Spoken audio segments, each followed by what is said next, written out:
Pacho Regan kolo koten record seyo mano mar mibadhi od bura to bende Regan adwaro mar mondo mi kind point miloseno bende losene na bende nitiere dwaro mar chuogo aput madwaro nono tije mago mag jod bura wach mibadhi ni nikech naneno ka jatend piny Kenya duonde madiro mapar no chuog kanyo madhi winjo buch mibadhi kata kamano naneno ka Justice Bahati Mwamuye bende nosethicho kod dwaro makamano kaluwore kod bura makamano donjne godo jo Kenya 4 wach ni activist 4 nodonjo ne piny owacho kaluwore kod dwaro makama.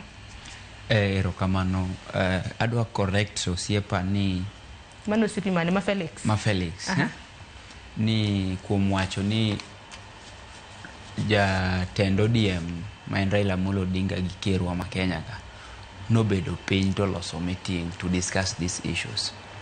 Adwa koni ni ng'ato nigi pache. The fact ne wane broad based ok bi miyo ni gima president owacho will be now the stand of the broad based government when it comes to now corruption.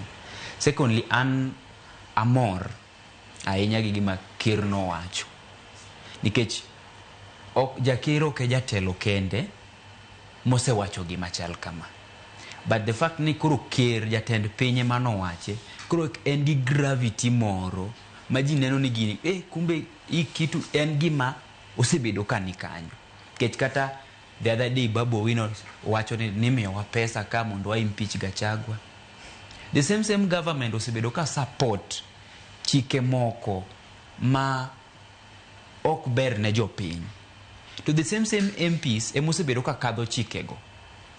Iwinjo. But kiwinjo some words from MPs ma no oppose wacho ni ano miya pesa temo nade nadagi kao. To no kwa kao gino gi like with that gravity. Nikech no maybe it's just politics ma jogi wuoye. Until that time mane koro now confirm it ne mano gima osebedo ka timore.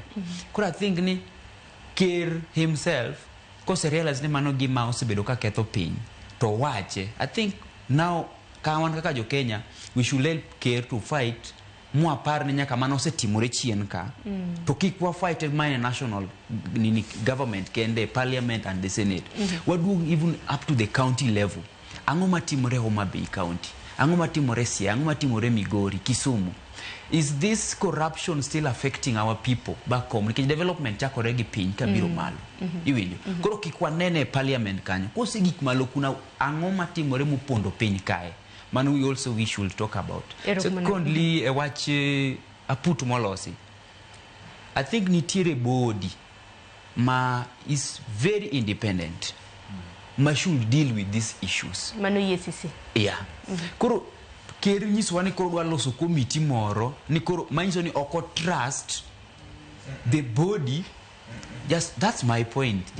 Just give me time. Austin wotiki. Oko trust the IC mar timu uchunguzi. I think banko se wachini kero se wacho ni nitie gima notimore. Then now substantiate your words. Then the role mar the independent body makoro nego tim kamano.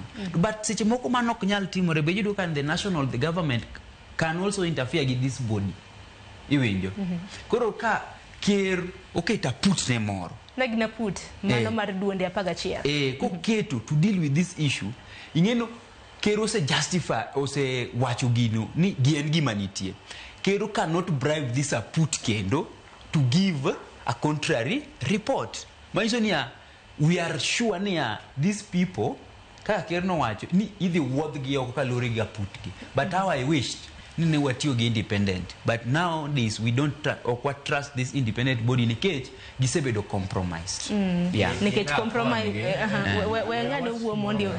Gima wacho